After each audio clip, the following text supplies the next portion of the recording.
اور مکالمہ کہتے ہیں کہ افسانے کے اندر جو کردار ہوتے ہیں وہ جو بات چیت کرتے ہیں ایک دوسرے سے، یا جس کی بات کی جا رہی ہے وہ اپنے منہ سے کوئی بات بولتا ہے، اسے مکالمہ کہتے ہیں۔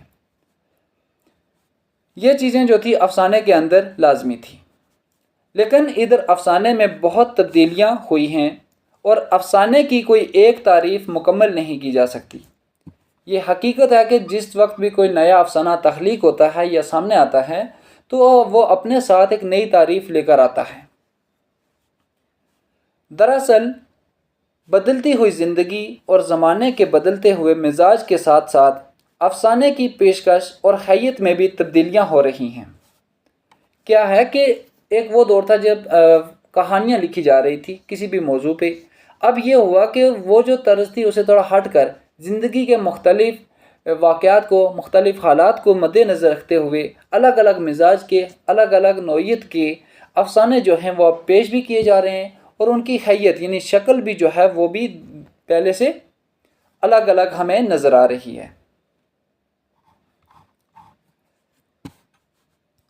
پریم چند کے علاوہ سجاد حیدر یلدرم اور سلطان حیدر جوش نے بھی اردو میں مختصر افسانے کے اولین نمونے پیش کیے۔ یعنی اردو میں سب سے جو پہلے افسانہ نگار ہیں وہ منشی پریم چند ہیں، اور ان کا جو افسانہ ہے وہ دنیا کا سب سے انمول رتن ہے۔ تو اس کے علاوہ ان کے ساتھ لکھنے والے جو تھے وہ یہ سجاد حیدر یلدرم، سلطان حیدر جوش موجود تھے۔ یہ وہ حضرات تھے کہ جنہوں نے اردو افسانے کے ابتدائی نقوش جو تھے سامنے لائے، اور اردو افسانے کے نمونے جو ہیں وہ سامنے لانے کی کوشش کی۔ شروع میں پریم چند نے بنگالی ادب سے متاثر ہو کر لکھنا شروع کیا تھا۔ ان کے افسانوں کا پہلا مجموعہ سوز وطن 1908 میں شائع ہوا۔ یہاں پہ 1908 لکھا ہے، لیکن ان کا جو پہلا افسانوی مجموعہ ہے وہ 1907 میں شائع ہوا تھا۔ ان افسانوں میں سامراج دشمن یعنی ملک پہ جو اس وقت نظام جن کا چل رہا تھا یعنی انگریزوں کا، ان کے خلاف دشمنی کا مظاہرہ کیا گیا تھا، اور وطن دوستانہ جذبات کی ترجمانی کی گئی تھی۔ یہاں سے ایسا بھی سوال ہو سکتا ہے کہیں پہ کہ پریم چند کو جو پہلا افسانوی مجموعہ تھا سوز وطن، اس کے اندر جو افسانے پیش کیے گئے تھے اس کی جو وہ کس قسم کے افسانے تھے، یعنی اس کے اندر کون سے موضوعات پیش کیے گئے تھے۔ اس میں دو طرح کے موضوعات تھے، ایک تھا انگریزی نظام، انگریزی حکومت جو تھی اس کے خلافت، اور دوسرا تھا حب الوطنی یعنی وطن کے جو ہندوستان کے لوگ تھے، بر صغیر کے جو لوگ تھے، ان لوگوں کی وطن دوستانہ جو محبت کی جذبات تھے ان کو پیش کیا گیا تھا۔ اس لیے انگریز حاکموں نے اس مجموعے کو ضبط کر لیا یعنی بند کر دیا۔ یہی وجہ بنی کہ اس مجموعے کے اندر انگریزوں کے خلاف لکھا ہوا تھا، جس کی وجہ سے انہوں نے اس مجموعے کو روک دیا یعنی بند کر دیا۔ پریم چند کی ابتدائی کہانیوں میں داستانوں کے اندر یہ کہ پریم چند کی ابتدائی کہانیوں میں داستانوں کے انداز کی جھلک تھی یعنی مطلب کوئی عنصر پایا جاتا تھا۔ ان کی جو ابتدائی کہانیاں تھیں اس میں کیا ہوتا تھا، ایسا لگتا تھا کہ اس کے اندر داستانوی رنگ پایا جا رہا ہے، لیکن بعد میں ان کا فن برابر ارتقا کرتا رہا، اور انہوں نے اردو میں افسانہ نگاری کو نئی بلندیوں تک پہنچا دیا۔ پریم چند کے زمانے میں اردو میں رومانوی طرز کے افسانے بھی لکھے گئے۔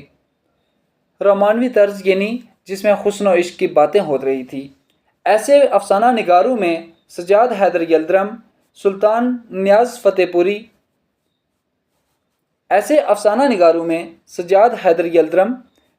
فتح پوری اور مجنو گورکھپوری قابل ذکر ہیں۔ یہ وہ افسانہ نگار ہیں کہ جن کے افسانوں کے اندر رومانوی طرز جو ہے وہ موجود ہے، اور یہ رومانوی طرز ان کے افسانوں میں پائی جاتی ہے۔ 1936 عیسوی میں ترقی پسند تحریک کا آغاز ہوا۔ اس سے چند برس پہلے یعنی اس کے کچھ ہی سال پہلے انگارے کے نام سے باغیانہ کہانیوں کا ایک مجموعہ شائع ہو چکا تھا۔ انگارے ایک کیا تھا؟ ایک میگزین تھی، ایک رسالہ تھا، جس کے اندر کہانیوں کا ایک مجموعہ شائع ہوا تھا، جس میں کہانیاں الگ الگ موضوعات کے اوپر لکھ کر اس میں شائع کی گئی تھی، جس نے موضوع اور فن دونوں اعتبار سے ایک ایسی بغاوت کی بنیاد ڈال دی تھی جس کے بغیر کسی جہان نو کی تخلیق نہیں ہو سکتی تھی۔ یعنی اس کے اندر ایسی بات کہی گئی ہوئی تھی کہ جب تک کوئی قاری جو ہے اس کو پڑھ کر مطلب کچھ اس سے حاصل نہ کر سکے، یعنی اس کے اندر ایسی بغاوت تھی کہ وہ جو پرانا ادب ہے وہ اب ہمارے لیے نکارہ ہے۔ اب ہمیں ایسے ادب کی کیا ہے ضرورت ہے جو ہمارے سماج کو بنائے، سماج کو آگے بڑھنے کی تلقین کرے، یا پھر ہمارے سماج کو ایسے قلمکاروں کی ضرورت ہے جو اب اس افسانوی طرز کو زندگی کی حقیقت پر لا کر چھوڑیں۔ تو یہ انہوں نے ایک بنیاد رکھی کہ جس کے بغیر مطلب کوئی بھی چیز جو ہے وہ تخلیق نہیں کی جا سکتی۔ دنیا کی کوئی چیز، یعنی جہان نو، دنیا کی کوئی چیز تخلیق نہیں ہو سکتی۔ چنانچہ دیکھتے ہی دیکھتے چند برسوں میں سعادت حسن منٹو، کرشن چندر، راجندر سنگھ بیدی اور عصمت چغتائی کے ہاتھوں اردو افسانے نے بے حد ترقی اور زندگی کے گونا گون مسائل پر بھرپور انداز سے لکھا جانے لگا۔ اب کیا ہوا کہ جب ترقی پسند تحریک سامنے آئی تو اس دور کے پریم چند کے بعد میں جو افسانہ نگار آئے ان میں سعادت حسن منٹو، کرشن چندر، راجندر سنگھ بیدی اور عصمت چغتائی ایسے افسانہ نگار آئے کہ جن کے ہاتھوں میں جب افسانہ پہنچا تو انہوں نے اس افسانے کو ترقی عطا کی اور اس کو عروج بخشا، اور انہوں نے زندگی کے ہر طرح کے مسائل کو اپنے افسانوں کے اندر پیش کر کے بھرپور انداز سے لکھا، اور لوگوں کے جو مسائل تھے، جو ضروریات تھی، ان کو ان افسانوں میں پیش کیا۔ اس کے ساتھ ساتھ انسان دوستی، سماجی اصلاح، یعنی انسان کے ساتھ دوستی ہونی چاہیے، سماج میں اصلاح ہونی چاہیے، سماج کے اندر جو برائیاں ہیں ان کو ختم کیا جانا چاہیے، اور لوگوں کو یہ شعور پیدا ہو جائے کہ ہمیں اپنے ملک کے لیے کیا کرنا ہے، اور کون سے ایسے کارنامے ہیں، کون سے ایسے کام ہیں جن کو ہم کریں گے تو ہماری قوم جو ہے وہ آگے بڑھے گی، ان کے اندر ایک نئی سوچ پیدا ہوگی۔ ان افسانوں نگاروں نے اپنے افسانوں کے اندر اس بات کو بخوبی پرونے کی کوشش کی۔ آگے دیکھیں کہ آزادی کے بعد ہندوستان اور پاکستان میں کئی برس تک فسادات کے موضوع پر بہترین افسانے لکھے گئے۔ یہاں پہ ایک لفظ آیا ہے ہندوستان اور پاکستان۔ ہندوستان اور پاکستان اس دور میں بر صغیر کے نام سے بھی جانا جاتا تھا، اسے ہم ہند و پاک یا پھر بر صغیر بھی کہہ سکتے ہیں۔ یعنی 1947 سے پہلے ہندوستان اور پاکستان جب ایک تھا، یہ بر صغیر کے نام سے جانا جاتا تھا، لیکن جب اس کی تقسیم ہو گئی، تقسیم کے بعد یہ الگ الگ ہندوستان اور پاکستان کے نام سے مشہور ہوا۔ تو جب آزادی ملی تو آزادی کے بعد کیا ہوا کہ فسادات کے موضوع پر افسانے لکھنے شروع کیے گئے، اور اس وقت بہت سے مظلوم لوگوں کی جانیں بھی گئی، بہت سے لوگ قتل کیے گئے، اور جب فساد ہو رہے تھے، جھگڑے ہو رہے تھے، اس موضوعات کو لے کر افسانہ نگاروں کے اندر ایک لہر نکلی، ایک ہوک اٹھی کہ ہمارے مظلوم لوگ جو ہیں کیوں مارے جا رہے ہیں۔ اس بنا کو انہوں نے پکڑا، اس وجہ کو لیا، اور انہوں نے افسانے لکھنے شروع کیے، اور انسانی قدروں کے زوال نیز تہذیبی اور اخلاقی قدروں کی پامالی کا احساس عام ہوا۔ جب انہوں نے فسادات کے موضوع کے اوپر افسانے لکھنے شروع کیے تو اس وقت اس چیز کا احساس ہوا کہ یہاں پر جو عوام ہے ان کی جو قدریں ہیں، یعنی ان کی جو عزتیں ہیں وہ روندی جا رہی ہیں، ان کو ان کے حق نہیں دیے جا رہے، اور ان کی جو قدریں ہیں ان کو زوال عطا ہو رہا ہے، ان کو زوال مل رہا ہے، اور جو ان کی تہذیبی اور اخلاقی قدریں ہیں ان کو بھی روندا جا رہا ہے۔ اس چیز کا احساس جو تھا ان افسانہ نگاروں نے خوب دلانے کی کوشش کی۔ آزادی کے بعد ابھرنے والے افسانہ نگاروں میں قرۃ العین حیدر نمایاں حیثیت رکھتی ہیں۔ یعنی 1947 کے بعد جو ایک بڑی افسانہ نگار ہمارے سامنے آتی ہیں وہ ہیں قرۃ العین حیدر، اور ان کا مقام جو ہے ایک بلند ہے۔ اردو ادب کے اندر افسانہ نگاری کے لحاظ سے آزادی کے بعد کے افسانہ نگاروں میں ان کا جو مقام ہے بہت اعلیٰ درجے کا ہے۔ ان کے افسانوں میں ایک خاص طرح کا تاریخی شعور اور وقت کا احساس ملتا ہے۔ یعنی انہوں نے ایک ناول بھی لکھا ہوا ہے آگ کا دریا، انہوں نے افسانے بھی لکھے، لیکن ان کے جو افسانے ہیں یا ناول ہیں ان کے اندر مطلب شعور کی روح ملتی ہے، یعنی انسان کا شعور، انسان کے اندر شعور ہونا چاہیے، اور انہوں نے تاریخی شعور اور وقت کو مد نظر رکھتے ہوئے اپنے افسانوں کو لکھا کہ انسان کو وقت کے ساتھ کس طرح سے بدلنا چاہیے۔ وہ جبر کی ان طاقتوں کا بھی پردہ فاش کرتی ہیں، یعنی پردہ فاش کرنا یعنی کسی چیز کے اوپر سے جہاں پہ برائیاں دبی ہوئی ہوں اس کو کھول کر سامنے لانا۔ وہ کیا کرتے ہیں کہ جبر یعنی ظلم، جب ظلم ہو رہا تھا، جو طاقتیں جن کی حکومتیں تھیں جو لوگوں پر ظلم کر رہی تھی، ان کی جو یہ راہ روی تھی، جو چال چلن تھا، اس چیز کا جو پردہ تھا اس کو بھی انہوں نے فاش کرنے کی کوشش کی۔ جن کے شکنجے میں انسان بے بس اور مجبور ہے، یعنی انگریزوں کی حکومت تھی اور انگریزوں نے کیا کیا ہوا تھا، یہاں کے لوگوں کو بے بس کیا ہوا تھا اور مجبور کیا ہوا تھا۔ اس موضوعات کو لے کر انہوں نے بہت گہرے انداز سے تجربہ کر کے افسانے لکھے ہیں۔ 1955 سے لے کر 1960 عیسوی کے آس پاس اردو میں علامتی افسانے کا آغاز ہوا۔ اب یعنی 1955 سے 60 کے دور میں جدیدیت ایک نئی تحریک تھی جو سامنے آئی۔ اس دور میں جو افسانے لکھے گئے اس میں علامتی افسانے لکھے گئے اور علامتی افسانوں کا آغاز ہوا۔ اس رنگ کے نمائندہ افسانہ نگار جو ہیں وہ انتظار حسین، سریندر پرکاش ہیں، انور سجاد، رشید امجد وغیرہ ہیں۔ اب 1955 سے 60 کے درمیان جب جدیدیت کا آغاز ہوا تو اس دور میں علامتی افسانے لکھے گئے، اور افسانہ نگار جو لکھنے والے تھے وہ کون کون سے تھے؟ انتظار حسین، سریندر پرکاش، انور سجاد، رشید امجد۔ بدلتے ہوئے حالات اور زندگی کی بڑھتی ہوئی پیچیدگی کے ساتھ ساتھ افسانہ بھی پیچیدہ ہوتا جا رہا ہے۔ اب کیا ہو رہا ہے کہ جو وقت آگے بڑھ جا رہا ہے، انسان کے حالات بدلتے جا رہے ہیں، زندگی میں الجھاؤ پیدا ہو رہا ہے، تو افسانہ بھی اپنے وقت کے ساتھ ساتھ پیچیدہ یعنی مشکل ہوتا جا رہا ہے، اور نئی نسل کے افسانہ نگار براہ راست طرز بیان کے بجائے رمزیہ طرز بیان کو ترجیح دینے لگے ہیں۔ اب کیا ہے کہ پہلے کرداروں کو لے کر باتیں ہوتی تھی، اب اشاروں اور کنایوں میں یعنی رمزیہ طرز بیان یعنی آنکھوں کا اشارہ کر کے، یعنی کسی کا نام لینے کی جگہ وہ یہ ایسے الفاظ کا استعمال کر کے، انتخاب کر کے، ضمیروں کا انتخاب کر کے افسانوں کو بیان کیا جانے لگا، لکھے جانے لگے۔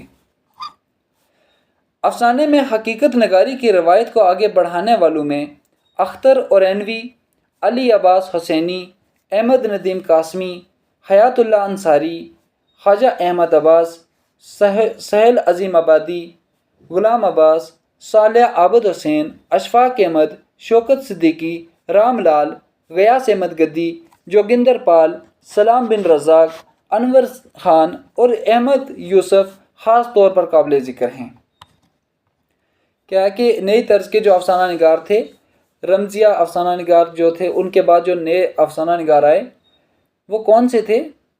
یہ آخر میں جو اختر اورینوی، علی عباس حسینی، احمد ندیم قاسمی، ان میں سے 8-10 کے نام آپ کو یاد ہونے چاہیے۔ اور یہ موجودہ دور کے جو نمائندہ افسانہ نگار ہیں، انہی میں یہ جو آج کے دور میں بھی مشہور ہیں، یہ نمائندہ افسانہ نگار ہیں۔ اردو افسانے کے ارتقاء میں ان کا اہم رول ہے۔ تو ایک بار اس کا خلاصہ آپ کے سامنے پیش کر دیتا ہوں کہ اردو افسانہ ہے کیا۔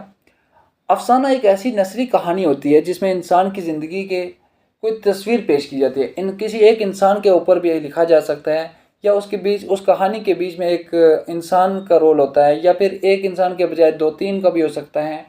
اور ایسی ایک کہانی ہوتی ہے جو جھوٹی ہو۔ افسانہ ایک جھوٹی کہانی ہوتی ہے کہ جس میں فرضی قصے کو بیان کیا جاتا ہے، اور لیکن جو پڑھنے والا ہوتا ہے اسے ایسا لگتا ہے کہ یہ واقعتاً میری ہی بات کی جا رہی ہے۔ اور جب کوئی فنکار جو اعلیٰ درجے کا فنکار ہوتا ہے وہ جب کوئی افسانہ لکھتا ہے تو اس کے ذہن میں پوری کہانی پہلے سے رچی بسی ہوتی ہے، اور اس کہانی کو لکھتے ہوئے وہ پورا تجزیے کے ساتھ لکھتا ہے، اور پھر جب پڑھنے والا اس کو پڑھتا ہے تو اس کے ذہن میں ایک تصویر چلتی رہتی ہے۔ جس طرح سے ایک ہم مووی دیکھتے ہیں، ایک فلم ہم دیکھتے ہیں تو ہمارے سامنے پوری مووی چل رہی ہوتی ہے، اسی طرح سے جب ایک افسانہ نگار جو ہوتا ہے اعلیٰ درجے کا وہ افسانہ لکھتا ہے تو پڑھنے والے کے ذہن میں پوری مووی چل رہی ہوتی ہے۔ تو افسانے میں طوالت بھی ہوتی ہے، افسانہ جو ہے یہ مختصر ہوتا ہے۔ طوالت اس انداز سے ہوتی ہے کہ وہ جو بات کہی گئی ہوتی ہے مختصراً انداز میں پوری بات کو بیان کر دیا گیا، لیکن یہ وہ صنف ہے اس میں فرق یہ ہے داستان میں پوری ایک لمبی کہانی ہوتی ہے، قصہ در قصہ، ایک قصے کے ساتھ دوسرا قصہ۔ اس میں داستان میں مافوق الفطری عناصر اہم جز ہوتے ہیں، اور داستان کو ناول سے الگ کرنے والی چیز ہے حقیقت نگاری۔ ناول کے اندر سچائی بیان کی جاتی ہے۔ اب جب اس سے جنوں دیووں پریوں کی جو باتیں تھیں وہ نکال دی گئی تو وہ ناول بچ گیا۔ اب ناول جو تھی ایک معاشرے کے لیے، ایک سوسائٹی، یعنی ایک اس کا کنویکس جو ہے وہ بڑا تھا، تو اب اس سے بھی چھوٹی چیز وقت کے ساتھ ساتھ آئی، وہ تھی ہمارے پاس افسانہ، اور افسانے میں کیا ہوتی مختصر بات ہو رہی تھی۔ پھر کیا ہوا کہ اردو میں جو اس کا آغاز و ارتقاء کا سلسلہ ہے یہ سب سے پہلے منشی پریم چند کے ہاتھوں اس کا آغاز ہوا، اور انہوں نے پہلا افسانہ دنیا کا سب سے انمول رتن 1907 میں لکھا، جو ان کے افسانوی مجموعہ سوز وطن میں شائع ہوا۔ اور یہ جو افسانوی مجموعہ تھا اس میں انگریزوں کے خلاف لکھا گیا تھا، اور ہندوستان کی عوام کے بارے میں لکھا گیا تھا کہ ہندوستان کی عوام جو ہے وطن سے کتنی دوستی کرتی ہے، لیکن انگریزوں نے ان کے ساتھ ظلم و ستم کیا ہوا ہے۔ یہ بات انگریزوں کو پسند نہیں آئی، تو اس وجہ سے انہوں نے ان کے اس مجموعے کو ضبط کر لیا۔ پریم چند کے ساتھ جو لکھنے والے تھے وہ سلطان حیدر یلدرم، سلطان حیدر جوش تھے۔ جب ترقی پسند تحریک کا آغاز ہوا تو اس وقت پریم چند نے افسانے لکھے۔ اس کے بعد جو افسانہ نگار آئے، کرشن چندر، عصمت چغتائی، راجندر سنگھ بیدی، ایسے افسانہ نگار ہمارے سامنے آئے۔